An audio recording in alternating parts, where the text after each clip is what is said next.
Его ответ на вопрос, будет ли Путин президентом. Спасибо.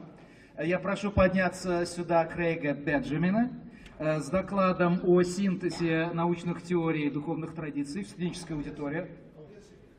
Мне это самому безумно интересно, у меня есть студенты, и вот я пытаюсь иногда устроить такой синтез. Напомню, что Крейг является доктором философии, адъюнкт-профессором кафедры истории Государственного университета в Западном Мичигане, это Гранд-Валли, да, точнее, и вице-президентом Международной ассоциации всемирной истории. Окей, Крейг. Welcome.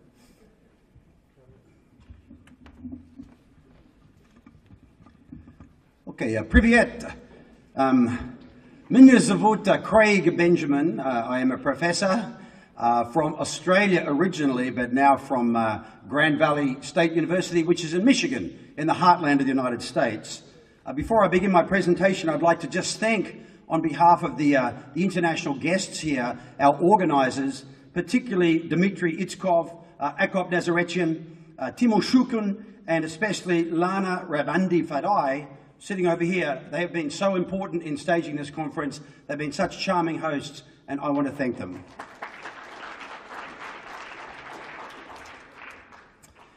Now, one of the most powerful claims that big history can make in support of the argument that it should be incorporated as a foundational course for first and second year college students, particularly in the general education program, is that it engages students at all levels of their cognitive and emotional reasoning. And it helps these students, like my students you see here, it helps them work through some very real problems and dissonances in the relative safety of the classroom. Students who come into a big history course bring many ideas with them about the origins of the universe and their purpose for existence. And these ideas are immediately tested in an environment where their classmates share ideas and different worldviews. These discussions need to be handled carefully because they delve into the very deepest ideas these students have had about their purpose, ideas that have sustained them often without question until this moment in their lives.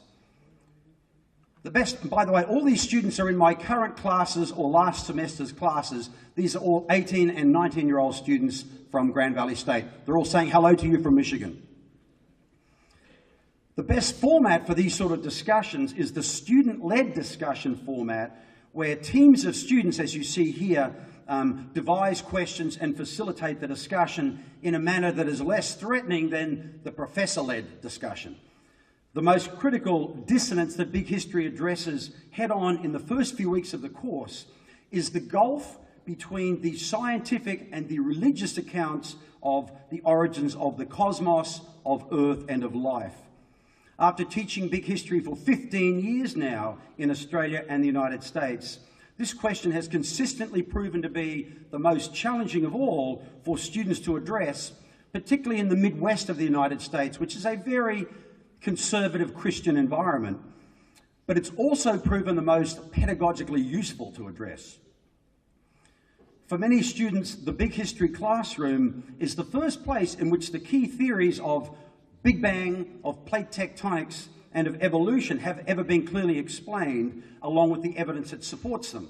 That might be hard to believe, but many students receive very little information about these theories in high school, either because they attended religious schools where these theories are not taught, or because they were at public schools where teachers taught a very watered-down version because they were intimidated by parents, or even if they did receive a genuine scientific instruction, they often sort of switched off, didn't really listen because these theories clash with their religious views. For some students, the explanation of these theories and their evidence in the classroom leads initially to anger at the scientists must be wrong, and then anger sometimes at their parents and their communities for keeping them in ignorance, and very often anger at the professor, who is seen as a liberal force and not to be trusted. But then comes a period of serious cognitive dissonance as the logical part of their brains tries to reconcile this compelling scientific story and the evidence with the faith-based account of origins that has sustained them this far in their lives. The discomfort becomes even more unsettling when, during class discussions, students realise that many other members of the class have no problem accepting science and have a totally different worldview. So this is an ideal scenario for the teacher, of course, right, who's genuinely focused on enhancing student learning and encouraging students to find ways of resolving this cognitive dissonance. The challenge, as I'm sure you're aware, is even greater in the supercharged political atmosphere of the United States, where some politicians exploit this so-called cultural divide for political gain. I'm sure you're aware of that. My experience over the past 2 decades has been that students can work out ways of bridging this divide between sort of faith and logical science, right, if the issues and the debates are handled sensitively. Until recently, the sort of sense of optimism I've had has been based on anecdotal evidence, comments in the classroom, some student evaluations and so on. But I am determined to try and press the argument for the widespread introduction of big history into state university programs in the United States and elsewhere, including Russia. But to make this argument to the people who have authority, to college deans, to directors of general education and so on, we need real empirical data. So I've been trying over the last year or so to gather some data about the sort of deep learning that we all know goes on inside a big history classroom. You can see some students here filling in one of these questionnaires quite recently, just a couple of weeks ago, in fact. So I've begun this idea with some low-key studies of my recent and current classes at Grand Valley State. I teach big history as part of the general education program to, as you can see, mostly younger students, first and second year students. So these are all 18 and 19-year-olds. Students who signed up for a big history course without really knowing what big history was all about. So I've got some basic data. I've been collecting reflective essays where students reflect deeply on these issues of faith and science as a preliminary step towards constructing a larger scale model that can be tested in different contexts, different cultures, different countries. So far, of course, my study is tiny and statistically meaningless. But this is where all the big historians in the room come in, because they'll all be hearing from me shortly with questionnaires that I hope they'll be able to distribute to their classes as well, so that collectively we can accumulate a lot more data. Hopefully this will then help persuade university authorities of the very real individual and indeed societal gains to be made through introducing some form of big history as a foundational general education course, the way it has been done at a wonderful university, Dominican University in California, who are real pioneers. At Dominican, big history is now the sort of mandatory introductory course for all incoming first-year students. Let me give you a quick snapshot of this class. So you can see religious affiliation, about 33% are various forms of Protestant Christians. You can see 21% Catholic, 21% agnostic, and the rest sort of divided between some Greek, some Russian Orthodox in the class, Jewish, Muslim, Buddhist, and a tiny percentage of atheists. About 2% profess to be atheists. In terms of political affiliation, you can see about 25% conservative, 25% liberal, and I think a very heartening 50% claim to be moderate. Now, when asked after several weeks of the course how they feel about these scientific theories, do you accept Big Bang cosmology as the most accurate account that humans have been able to devise about the origins and history of the universe? You can see about 65% think yes, 28% no, and about 7% unsure. You get the same statistics when we discuss evolution. Right? Now, these are, of course, the two most difficult, most controversial scientific theories for fundamentalist Christians to accept. But 65, 28, 7, plate tectonics is clearly less threatening somehow to faith and ideology. We get about 76% of students accepting plate tectonics as the best account we have of how the Earth changes its shape, and which explains so much in the life sciences. And then about 14% definitely no, and 10% unsure. This is a far more challenging question. As I say, after several weeks of science, how do you feel about the idea that all life on Earth is descended from a common ancestor species? You can see this is very challenging. Only about 28% are prepared to accept this, 43% reject this idea outright, and about 29% are unsure. On the other hand, 90% of the students do believe that the Earth is 4.6 billion years old, which is a relief, but still 10% think that the Earth is only 6,000 years old.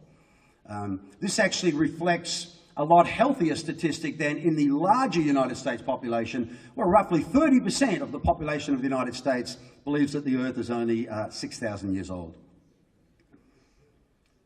The final question in this survey is the key theories upon which the key principles upon which all scientific theories are based are that they are supported by overwhelming empirical evidence, that they have not been falsified, as Karl Popper argued, and that they are accepted by the overwhelming majority of scientists. That is, as Thomas Kuhn said, they have consensus. Does this persuade you to trust science, to trust scientific theories or not? You can see pretty healthy 78%, yes, we trust science, Professor. 22% do not trust it at all, and there's nobody undecided. There's nobody in the middle. So, very interesting. Excuse me.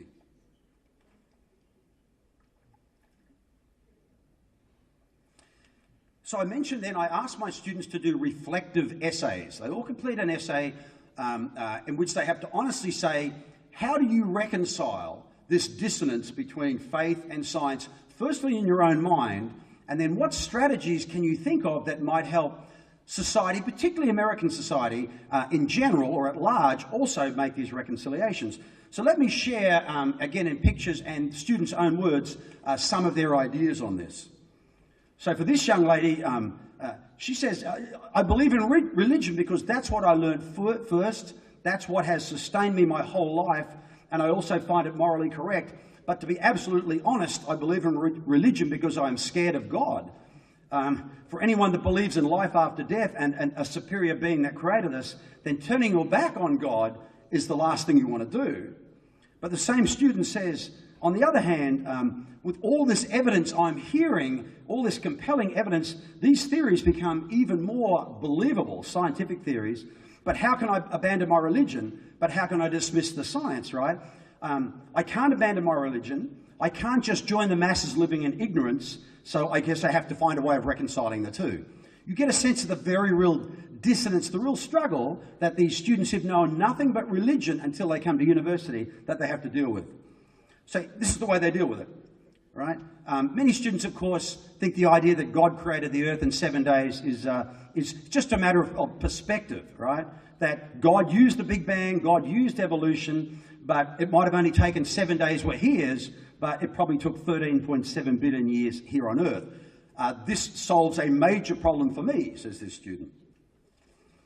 Another said, after learning about the scientific theories in this class, I'm able to have both an educated and a faith-based view on the creation of the universe. My way of reconciling the debate in my own mind is that I take all of the scientific evidence into account, and I believe that a higher power put these clues in front of us so that we can uncover the mysteries of the universe as we become more educated. So in other words, God is discovering science is discovering God's mechanism. And on a similar line, science is simply a way of describing God's great design and how he left it for us to help make sense of why things are the way they are. Right? So these are a few personal strategies these students use. I should have said that I am a liberal humanist and have very little faith, but of course I keep that very quiet in the classroom. My job is to help students work on this idea, this challenge themselves. So then I say, okay, what about this sort of very divided society that we live in? This cultural divide which splits conservative fundamentalist Christians from liberal agnostics or even atheists. What ideas can we come up with to help bridge that in society, right? So the arguments are, firstly, science and theologians need to work together. Both religion and science are about trying to understand the world around us. They're both trying to find meaning in life. The other key issue seems to be that if we break it down, Professor, they say, this divide is only over two issues of Big Bang and evolution. Most religious people, even the most fundamentalists, have really little problem with other parts of science. They accept the laws of thermodynamics, the laws of physics, They accept the gift science has given to medicine and technology and so on. In the United States, these divisions between religion and science only stem over the question of the creation of life and earth and the universe, as the Bible explains it, and the creation of earth and life and the universe as science describes it. But these are just small areas. Other issues are easily reconciled. So we need to focus on these more reconcilable issues and then gradually sort of work out from that towards these two big questions. Now, many students believe that these challenges will disappear through globalization and an increasingly multicultural world anyway. So again, students on this table, the divide between religion and science is less of a problem for people of our generation, right? These, of course, are the leaders of 2045, right? Less of a problem. Educated people around my age seem much more at ease recognizing the beliefs of others without feeling that their beliefs are threatened. This could be a result of globalization, allowing inevitable exposure to new cultures in ways never thought possible before. Or maybe even because the proof in scientific theories like Big Bang, like plate tectonics, is still quite new. And it's quite probable my parents had never heard any of these ideas, or some of them at least, when they were in school. So hopefully, as each generation comes along, we can rid ourselves of this needless divide and reconcile our beliefs in a way that leaves these topics open to productive conversation. And along a similar line, my generation has started to see the world is becoming more diverse. Collaboration is key because it gives people a broader spectrum of knowledge to input towards a common goal. When you throw in the technology we currently have, it increases the speed of collective learning exponentially. Since this is becoming the trend, this generation and the next generation will learn to accept new ideas such as the scientific theory with no problem. But most students, and this is my point I guess, most students see a critical role for big history type courses here, right? I was never taught, this is hard to believe, I know, and I don't know about the Russian high school system and whether this is possible here, but in the United States, many students say, I was never taught the Big Bang Theory or plate tectonics in high school or middle school. So I feel so much better educated now that I know what these theories are. How can I critique something if I don't even know what it is? For a person to be completely educated, we need classes like Big History in the first couple of years of university. To truly understand and accept, I think we have to be willing to hear and to submerge ourselves in the content of science at this stage of our lives. Religious people are afraid of evolution. They're afraid of the Big Bang because it's so radically different from their own views. People are comfortable in their own interpretation, and hearing things like humans evolved from apes, which is the sort of disinformation that people who have a vested interest in keeping this divide operating like to put out there, right? Hearing that this is wrong now, I feel very angry, right? Misconceptions like this cause the divide, and I believe they can only be eradicated with a proper understanding of the scientific theories. One last point here. I believe firmly that the truth for individuals lies in liberal education and big history. I just have a couple more points. Again, this is how my students, young 18, 19-year-olds, are thinking of ways of bridging this destructive cultural divide in the United States. Expose all students to science theories in the big history college classroom. At this age, most students are on a path of self-discovery. We've moved away from home for the first time in our lives, right? Learning these theories is vital for us at this moment to help us shape our personal views about the world. It's at this moment in our lives that we get to decide and choose for ourselves what makes most sense. And then some students say we should present the religious theories at the same time as science, right? But students in my class reject that mostly. Quote, if we must present religious beliefs as an alternative to every scientific fact and present every religious belief on every subject, then every science class will become a bloated mess of ideas where opportunities to learn useful knowledge will be diluted by presentations of useless ideas. How would we even choose which beliefs to include in this religious response, right? Where do we draw the line between the religion and the cult, between doctrine and crackpot theories? When we stop using scientific reasoning as the baseline for scientific teaching and education, we lose the very essence of what makes science so useful. Second last slide. A common slogan in education is knowledge is power, right? This is completely true. Again, these are all my students' words. The deprivation of this knowledge power in school has prevented people like me from having a real understanding of science's side of the story. And that's what creates this ignorant discontent, denying this knowledge power. Many people who've been brought up by families avidly practicing various religions find it difficult to be completely open to the scientific perspective, which ironically is the most substantial of all theories as it is supported by decades of study and accumulated evidence. There's nothing wrong with having personal faith, but I believe that in order for young people to receive the most effective education, universities must put the focus of studying the creation of the universe in the hands of science and reason. As far as education goes, this is the student in the front left corner here, particularly regarding the Big Bang Theory and other scientific theories like evolution, science must be the focus because, not only because it is supported by evidence, but because it is indiscriminate. It's a perspective that applies to everyone, no matter their culture, their race, or their orientation. It is through this secular approach to education that we can come closer to achieving a state of equality, not only amongst the students at this university and amongst United States citizens, but amongst students all around the world. So let me conclude by saying that as committed big historians, and there are many of us here, I believe we should each be determined to try and press this case for the widespread introduction of big history into university programs around the world.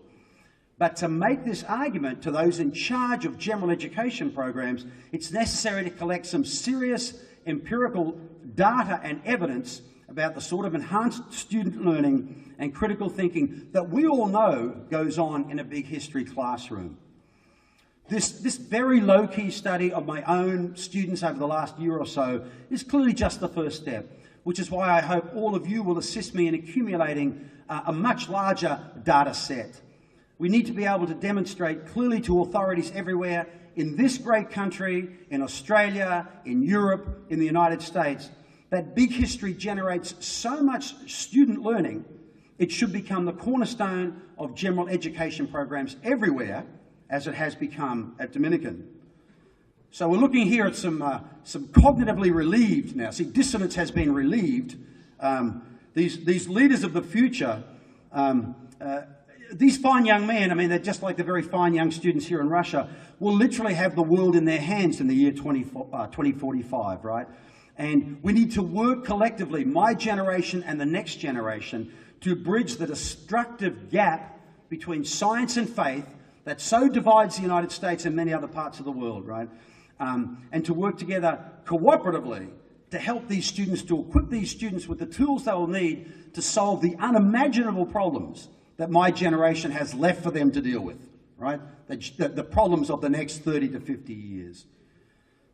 So I frankly think the future of humanity might well be in the hands of these three young gentlemen here, right? And as I spend a lot of time in the classroom with fine young people like this, I actually think that that building this sort of synthesis is not only possible, I think it's going to happen, so I therefore feel quite confident about the future and the year 2045. So thank you, spasibo. Thank you very much. Okay, Craig, it's been really fantastic. I'm absolutely sure you can earn good money.